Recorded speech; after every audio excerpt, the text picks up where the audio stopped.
继续来看，伫台湾骑机车出车祸的死伤人数，今年高达30万人，所以去年底考机车驾照的笔试增加前景低。今年公路总局阁要增加危险减低实景影片的考题。讲全世界就是咱台湾头一个安尼做，预计3月底要推出测试版。这种的到底要安怎考呢？咱做伙来看。低头滑手机。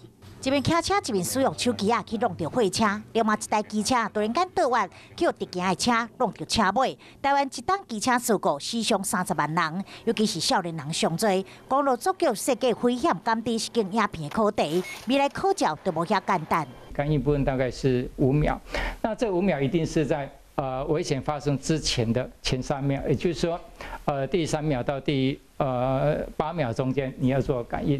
危险减低测验是以机车骑士为第一视角的影片，骑伫路面过一个青红灯，向前骑突然间冲出一个咧耍球的囡仔，这个时阵考生就必须要即时反应。